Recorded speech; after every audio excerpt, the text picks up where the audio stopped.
The clock on the wall showed exactly 2:15 a.m. when Dwayne Johnson walked through the heavy glass doors of one of Los Angeles's most expensive hotels. His shoulders were tired, his eyes heavy from the longest day he had experienced in months. The filming had gone on for 16 straight hours, and all he wanted was to fall into a comfortable bed and get some rest before another early morning call time. The lobby was quiet at this hour. Soft piano music played in the background, and the marble floors reflected the warm golden lights hanging from the ceiling. A few late-night guests sat in the plush leather chairs, some reading newspapers while others worked on their laptops. The whole place smelled like expensive flowers and fresh coffee. Dwayne was dressed simply that night. He wore a plain gray t-shirt that had seen better days, comfortable jeans with a small tear near the knee, and his favorite worn-out sneakers. His hair was messy from the long day of work, and he carried just one small black bag over his shoulder. After such a long day on set, he looked like any regular person who had been working hard and just needed a place to rest. He walked slowly across the lobby, his footsteps making soft sounds on the polished floor. The reception desk stood in the center of the room, made of beautiful dark wood with gold details. Behind it sat the night desk clerk, a man in his early 30s wearing a crisp white shirt and black tie. His name tag read, Night Manager, and he looked very serious as he stared at his computer screen. When Dwayne approached the desk, the clerk looked up with the expression that was not exactly welcoming. His eyes moved quickly from Dwayne's messy hair down to his old sneakers, and his face showed clear disapproval. Without saying hello or asking how he could help, the man just stared for a long moment. "Good evening," Dwayne said with his usual friendly smile despite being exhausted. "I have a reservation. The name is Johnson." The clerk did not move to check his computer. Instead, he continued to look at Dwayne with suspicious eyes. "Sir," he said in a voice that was louder than necessary, "I'm going to need to see some identification." This was normal, of course. Hotels always asked for ID. But something about the way the man said it felt different. It was not the polite, professional tone you would expect from someone working at such an expensive place.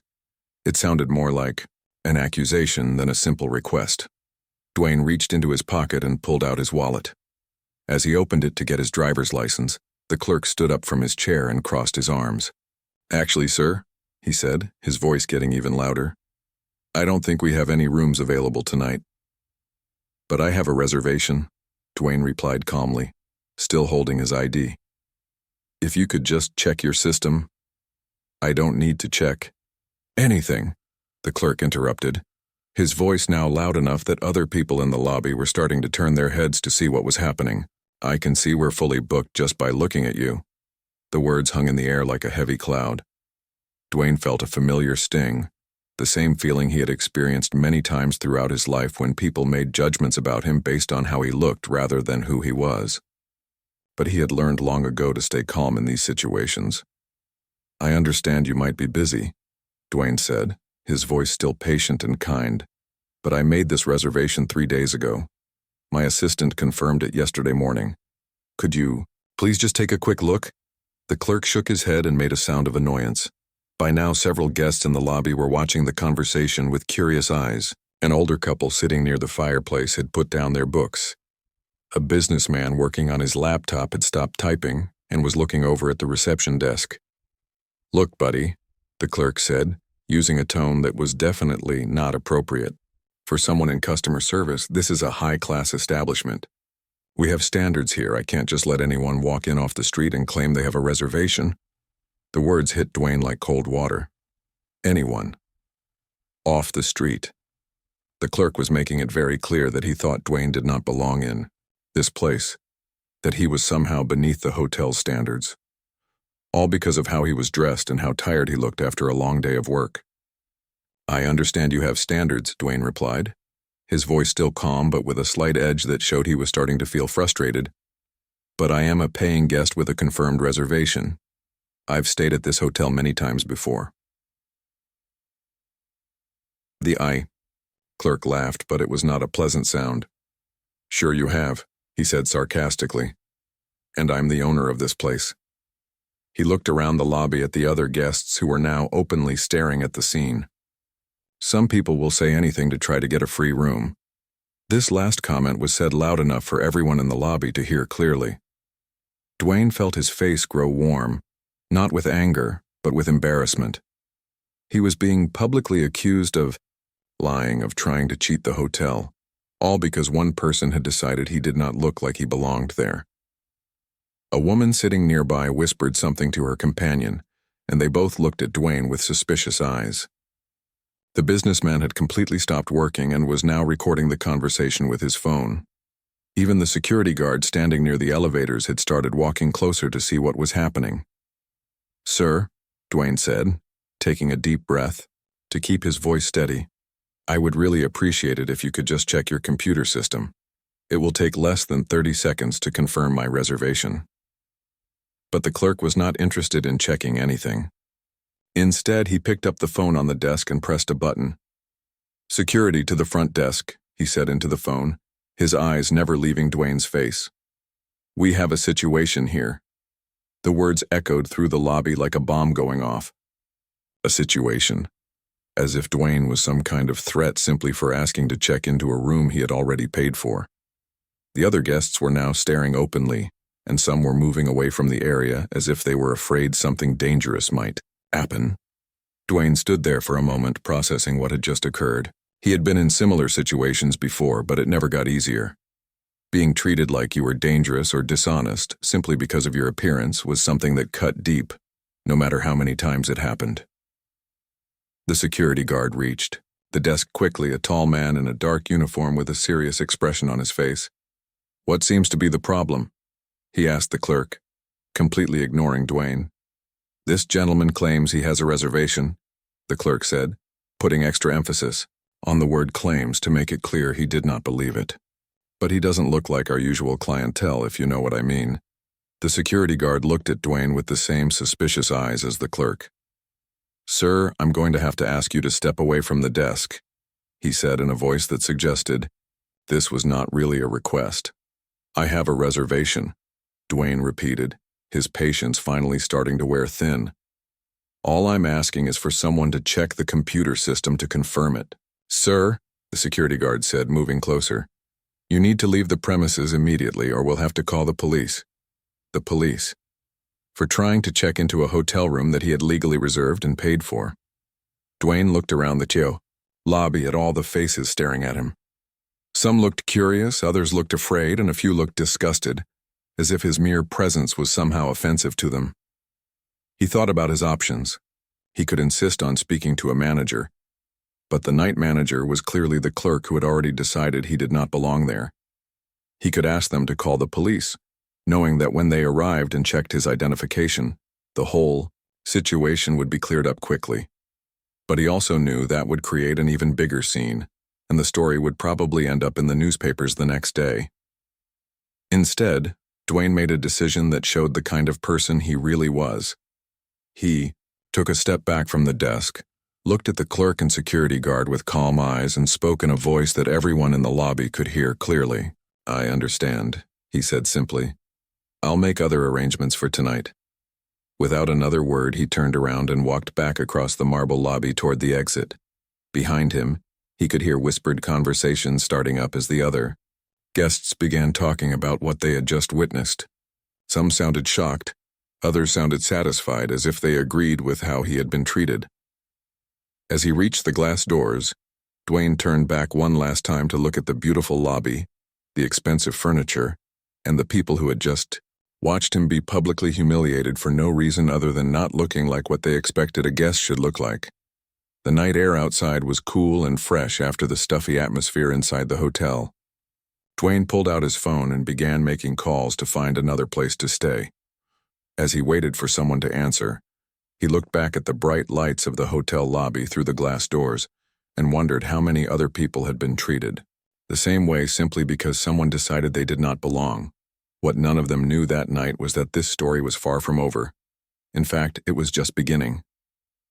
Just as Dwayne reached the glass doors to leave, something inside him made him stop. He had walked away from many situations like this before, choosing peace over confrontation. But tonight felt different. Maybe it was the exhaustion from the long day. Or maybe it was the way the clerk had spoken to him in front of all those people. Whatever it was, he decided he could not just let this go. He turned around and walked back to the reception desk. The clerk was already sitting down again, looking pleased with himself for handling what he thought was a troublemaker. The security guard was still standing nearby, arms crossed, watching to make sure Dwayne actually left the building. "Excuse me?" Dwayne said as he approached the desk again. His voice was still calm, but there was something stronger in it now. "I would like to speak with your manager." The clerk looked up with annoyance written all over his face. "Sir, I already told you to leave. Don't make this harder than it needs to be." "I am asking to speak with your manager," Dwayne repeated, speaking slowly and clearly so everyone in the lobby could hear. "That is my right as someone who made a reservation at this hotel." By now, more people had gathered to watch what was happening. Word had spread through the lobby that there was some kind of drama happening at the front desk. A group of young people who had been sitting in the bar area came over to see what all the noise was about. An elderly woman with her adult daughter stopped on their way to the elevators to watch the scene unfold. The clerk stood up again, his face getting red with anger. "Look, pal," he said, his voice getting louder and more aggressive. "I am the night manager here, and I'm telling you that you need to leave right now, or things are going to get very unpleasant for you." "Then as the manager," Dwayne said calmly, "I am asking you to check your computer system for my reservation. That is all I want." "I don't need to check anything," the clerk shouted, his voice echoing through the entire lobby. "I can tell just by looking at you that you don't have a reservation here. People like you don't stay in places like this." Those words hit the lobby like a thunderbolt. People like you. Everyone who heard it understood exactly what the clerk meant, and the atmosphere in the room changed instantly. Some guests looked shocked and uncomfortable. Others whispered to each other with disapproval in their voices. A few people pulled out their phones and started recording what was happening. Dwayne felt the familiar pain that came with being judged and found wanting based on nothing more than his appearance. But he had learned over the years not to let that pain turn into anger. Instead, he used it to fuel his determination to stand up for what was right. "What exactly do you mean by people like me?" Dwayne asked, his voice still steady but with an edge that made it clear he was not going to back down. The clerk realized he had said something he probably should not have said out loud, especially with so many people watching and recording. But instead of backing down or apologizing, he doubled down on his position. "You know exactly what I mean," he said, looking Dwayne up and down with obvious disgust. "Dressed like that, carrying that old bag, showing up here in the middle of the night. You're probably homeless or worse. This is a respectable establishment, not some shelter where anybody can just walk in and demand a room." The words hung in the air like poison. Several people in the lobby gasped audibly. The elderly woman near the elevator shook her head in disbelief. One of the young people recording with their phone said, "Oh my God," loud enough for everyone to hear. But the clerk was not finished. He seemed to be enjoying having an audience for his performance. "We have standards here," he continued, his voice getting even louder. "We can't just let anyone who wanders in off the street claim they belong here. Look at yourself. Look at how you're dressed. Do you really think you look like someone who can afford to stay in a place like this?" Each word was like a slap in the face, not just to Dwayne but to everyone watching who had any sense of human decency. The clerk was not just refusing service. He was publicly humiliating someone based purely on assumptions and prejudice. Dwayne stood there for a moment, absorbing the full impact of what had just happened. He looked around the lobby at all the faces staring at him. Some looked sympathetic, others looked embarrassed, and a few looked like they agreed with what the clerk was saying. "I see," Dwayne said quietly, but his voice carried clearly through the now silent lobby. "So you're telling me that you're refusing to check whether I have a reservation because of how I look?" "That's exactly what I'm telling you," the clerk said proudly, as if he had just accomplished something important. "We have the right to refuse service to anyone, and I'm exercising that right." The security guard, who had been watching this entire exchange, stepped forward again. "Sir, you really need to leave now," he said to Dwayne. "You're causing a disturbance." This was the moment that really showed what kind of person Dwayne was. Instead of getting angry or raising his voice, he did something that surprised everyone in the lobby. He smiled. Not a happy smile, but the kind of sad smile someone gives when they're disappointed in humanity, but not really surprised by it. "I'm causing a disturbance?" he asked, looking around at all the people who were still staring. "By asking someone to do their job and check a computer system? You're causing a disturbance by not leaving when you were asked to," the security guard replied. "And why was I asked to leave?" Dwayne continued. "What exactly did I do wrong? I walked into this lobby. I approached the front desk politely. I asked to check in using a reservation I made 3 days ago, and I was told to leave, without anyone even looking to see if that reservation exists." His words were having an effect on the crowd. More people were pulling out their phones to record. Some were shaking their heads in disapproval at how the hotel staff was behaving. Others were whispering angrily to their companions about what they were witnessing. The clerk, realizing that public opinion was starting to turn against him, decided to escalate the situation even further. "Listen, buddy," he said, pointing his finger at Dwayne. "I don't know what game you're trying to play here, but it's not working. You're not fooling anyone. We all know you don't belong here." "How do you know I don't belong here?" Dwayne asked. "What exactly tells you that?" "Everything about you," the clerk exploded. "Your clothes, your attitude, the way you look. You think you can just walk into any place and demand special treatment, but that's not how the world works." By now, the situation had attracted the attention of almost everyone in the lobby. People were coming down from the upper floors to see what all the shouting was about. Hotel staff from other departments were peeking around corners to watch the drama unfold.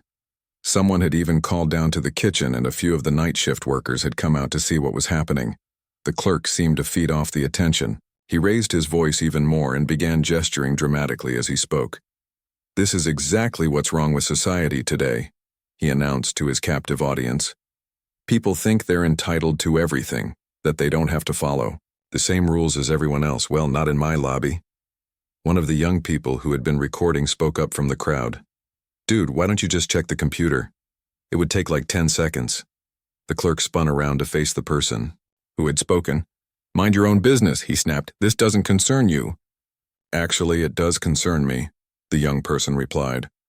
"I'm a guest here too, and I'm watching you treat someone terribly for no reason. It makes me wonder how you treat other guests when no one's watching." This comment seemed to strike a nerve with the clerk. His face turned an even deeper shade of red, and he began looking around the lobby as if he was realizing for the first time that his behavior was being witnessed and recorded by dozens of people. But instead of backing down or trying to de-escalate the situation, he made the worst possible choice. He decided to double down one more time. "Fine," he shouted, throwing his hands up in the air. "You want me to check the computer? I'll check the computer, but when it shows that there's no reservation under your name, I want you to apologize to me and everyone else here for wasting our time." He turned to his computer and began typing aggressively, hitting the keys harder than necessary as if he was angry at the machine itself. The entire lobby fell silent as everyone waited to see what would happen next. Dwayne stood quietly, his hands at his sides, watching the clerk type. He knew what the computer would show. He knew his reservation was there, confirmed and paid for. But he also knew that this moment was about much more than just a hotel reservation. It was about dignity, respect, and how people choose to treat each other. The typing stopped. The clerk stared at his screen, his expression changing from confident anger to confusion, then to something that looked like panic. He scrolled up and down, clicked on different screens, and typed some more. The silence in the lobby grew heavier, with each passing second. Finally, after what felt like hours but was probably only a minute, the clerk looked up from his computer. His face had gone pale, and his confident attitude had completely disappeared. He opened his mouth to speak, then closed it again, then opened it once more. The entire lobby held its breath, waiting to hear what he would say next. The silence in the lobby was so thick you could almost touch it. Everyone was staring at the night clerk as he looked at his computer screen with wide, shocked eyes. His mouth hung open slightly, and all the color had drained from his face. The confident, aggressive attitude he had shown just moments before was completely gone. Dwayne stood quietly, watching the man's expression change. He did not say anything. He did not need to. The truth was right there on the computer screen, for everyone to see, even though only the clerk could actually read what it said. The clerk blinked several times as if he could not believe what he was seeing. He clicked his mouse a few times, scrolling up and down the page. Then he typed something else and hit enter. His eyes got even wider. He was clearly seeing something that he had not expected to find. One of the young people in the crowd could not stand the suspense anymore. "Well," they called out. "What does it say?" The clerk looked up from his screen, then back down, then up again. His hands were shaking slightly as he gripped the edge of the desk. He started to say, then stopped. He cleared his throat and tried again. "There's a reservation here." The words came out as barely more than a whisper, but in the dead silence of the lobby, everyone heard them clearly. A few people in the crowd made small sounds of surprise, even though most of them had probably expected this outcome. "I'm sorry, could you speak up?" Dwayne said politely. "I don't think everyone heard you." The clerk's face turned red again, but this time it was not anger. It was embarrassment. "There's a reservation," he said louder, his voice cracking slightly. "Under the name Johnson. For tonight." A murmur went through the crowd. Someone said, "I knew it," under their breath. One of the people who had been recording the whole thing shook their head in disgust at how the situation had been handled. But Dwayne was not finished yet. "And when was this reservation made?" he asked, still speaking in that same calm, polite voice. The clerk looked back at his screen, clearly wishing he could disappear. 3 days ago," he admitted quietly. "And is it paid for?" "Yes," the clerk said so quietly that people had to strain to hear him. "In full?" "Yes, in full." Dwayne nodded slowly. "So let me make sure I understand this correctly," he said, and his voice carried clearly to every corner of the lobby. "I have a confirmed reservation that was made 3 days ago and paid for in full, but you refused to check your computer system and instead accused me of lying, tried to have me removed by security, and publicly humiliated me in front of all these people. Is that an accurate summary of what just happened?" The clerk opened his mouth, but no words came out. He looked around the lobby at all the faces staring at him with disappointment and anger. Many people were still recording with their phones, capturing every moment of his shame. He realized that his behavior over the past 20 minutes had been witnessed and documented by dozens of people. He started, then stopped. "I made a mistake," he finally said. "A mistake?" Dwayne repeated. "Is that what you call it?" The security guard, who had been standing nearby looking increasingly uncomfortable as the situation unfolded, stepped forward. "Sir," he said to Dwayne, "I apologize for the confusion. We can get you checked in right away." But Dwayne was not ready to let this go just yet. He had been publicly embarrassed and humiliated, and he felt that the people who had witnessed it deserved to understand exactly what had happened and why. "I want to make sure I understand what kind of mistake this was," Dwayne said, still speaking to the clerk.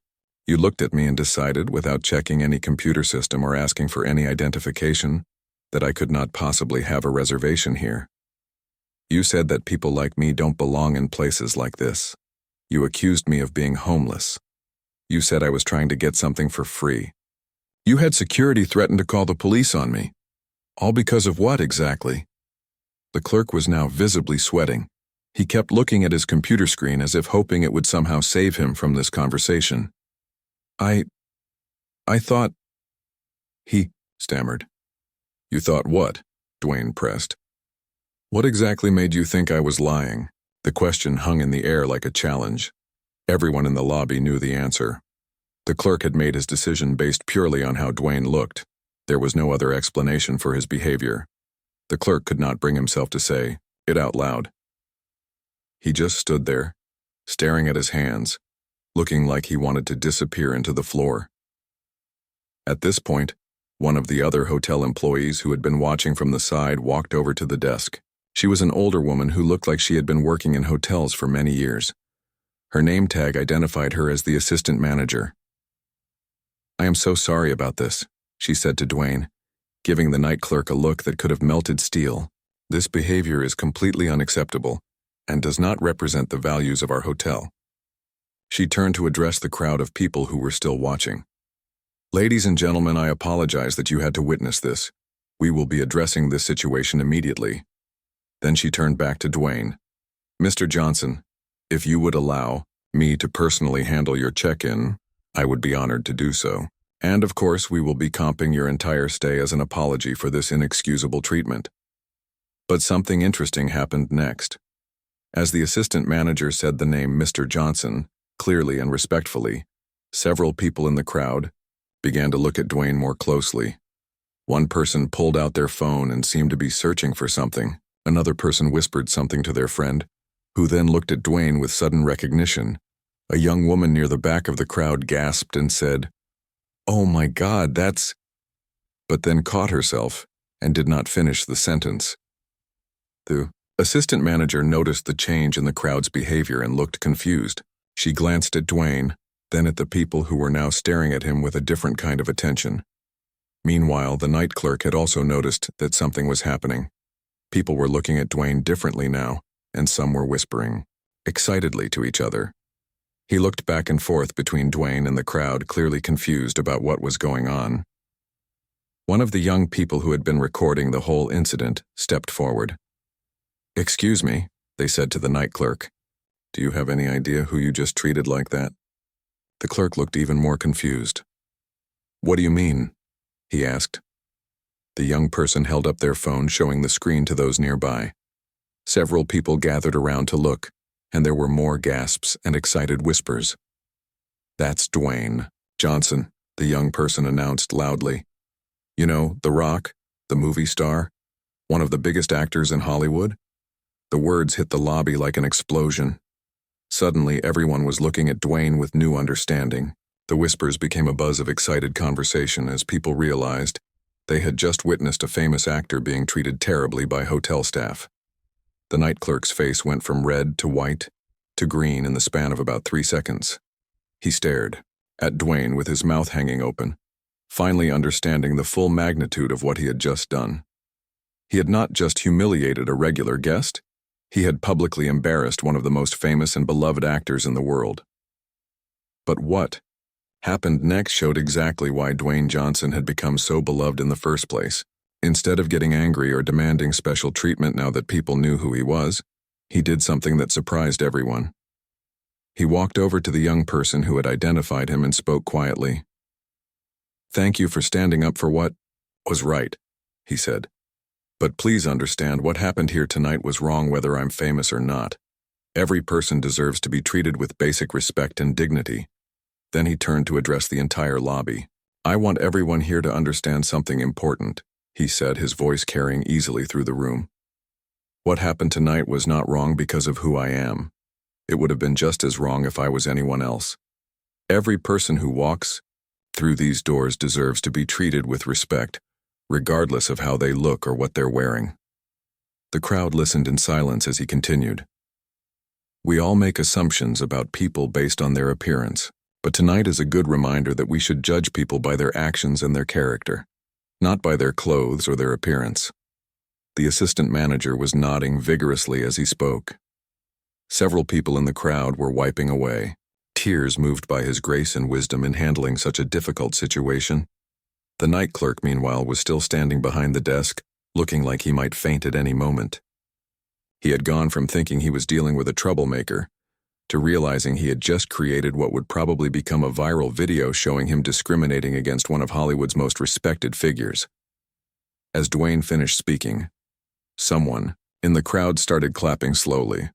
Others joined in, and soon the entire lobby was applauding, not because he was famous, but because of how he had handled himself with dignity and turned a negative situation into a teaching moment for everyone present. But the night was far from over, and the consequences of what had happened were just beginning to unfold. The applause in the lobby slowly died down, but the energy in the room remained electric. People were still processing what they had just witnessed and heard. Many were looking at their phones, some sharing the videos they had recorded, others texting friends and family about what had just happened. Dwayne looked around the room one more time, making eye contact with several of the people who had watched the entire situation unfold. Then he turned to the assistant manager who was still standing nearby, looking embarrassed and concerned. "Thank you for your offer to comp my stay," he said kindly, "but that won't be necessary. I'll pay for my room just like any other guest. What I would appreciate is knowing that this situation will be handled properly, so that no other guest has to go through what I just experienced." The assistant manager nodded seriously. "I can absolutely promise you that, Mr. Johnson. This behavior goes against everything our hotel stands for, and there will be consequences." She glanced over at the night clerk, who was still standing behind the desk looking like he wished he could disappear. His earlier confidence and aggression had been completely replaced by fear and regret. He kept looking at his phone, probably already seeing notifications about videos of the incident being shared online. "I would like to speak with your general manager tomorrow," Dwayne continued. "Not to complain, but to discuss how we can make sure this doesn't happen to anyone else." "Of course," the assistant manager replied. "I'll make sure they contact you first thing in the morning." As Dwayne finally began the check-in process that should have taken 5 minutes but had instead taken nearly an hour, the crowd in the lobby slowly began to disperse. But people were not going back to their quiet evening activities. Small groups gathered around the lobby, discussing what they had just witnessed. The conversation was animated and intense. Near the fireplace, an older couple was talking with a businessman who had recorded part of the incident. "I can't believe what I just saw," the woman was saying. "The way that clerk treated him was absolutely disgraceful." "And the crazy part is," the businessman replied, "he handled it with such class. Even after being humiliated like that, he didn't lose his temper or demand special treatment. He just stood there with dignity and turned it into a lesson for all of us." By the elevators, a group of younger guests were already posting on social media. One of them was typing rapidly on her phone while others looked over her shoulder. "This is going to be everywhere by morning," she said. "Everyone needs to see how he handled this." "It's not even about him being famous," another added. "It's about how wrong it is to treat anyone like that, based on how they look." The assistant manager had taken over the check-in process personally, treating Dwayne with the professional courtesy that should have been shown from the beginning. As she handed him his room key, she spoke quietly, so that only he could hear. "Mr. Johnson, I want you to know that I've been working in this industry for 20 years, and what happened tonight was one of the most unprofessional things I've ever witnessed. We will make sure it never happens again." Dwayne accepted the key and smiled at her. "I appreciate that. But remember, the goal isn't just to prevent this from happening to celebrities. It's to make sure every guest feels welcome and respected." As Dwayne gathered his bag and prepared to head to his room, something unexpected happened. The young person who had first identified him approached hesitantly. "Mr. Johnson," they said, "I just wanted to say thank you for how you handled that. I've been discriminated against before, and seeing how you kept your dignity and used it as a teaching moment, it really means something." Dwayne stopped and gave the young person his full attention. "What's your name?" he asked. "Alex," they replied. "Well, Alex, remember that your dignity is something that no one can take away from you unless you let them. What happened tonight was wrong. But we all learned something from it, including me." "What did you learn?" Alex asked curiously. "I learned that there are still good people in the world who are willing to stand up for what's right, even when it's uncomfortable. You and several others here spoke up when you saw something wrong happening. That gives me hope." As their conversation continued, more people began to approach, not asking for autographs or selfies, but wanting to share their own experiences and thank him for his response to the situation. Meanwhile, the night clerk was having a very different experience. The assistant manager had called him into the back office, and through the glass partition, people could see them having what appeared to be a very serious conversation. His body language showed that he knew his job was probably over. When he finally emerged from the office 15 minutes later, he looked like a completely different person. Gone was any trace of the arrogance and hostility he had displayed earlier. He approached Dwayne, who was still talking with some of the other guests near the elevator. "Mr. Johnson," he said quietly, his voice shaking slightly, Could I speak with you for a moment? The conversation around Dwayne stopped as everyone turned to look at the clerk. Dwayne studied his face for a moment, then nodded. Of course. The clerk took a deep breath before speaking. I want to apologize for my behavior tonight. There's no excuse for how I treated you. It was wrong, it was unprofessional, and it was... He paused, struggling with the words. It was prejudiced. I made assumptions about you based on your appearance, and that was completely inexcusable. He looked around at the faces watching him, then back at Dwayne. I've been thinking about what you said, about how every person deserves respect regardless of who they are.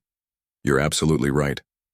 I failed as a professional and as a human being tonight. Dwayne listened carefully to every word. When the clerk finished, he was quiet for a moment before responding. I appreciate your apology, he said finally. But the person you really need to apologize to is yourself.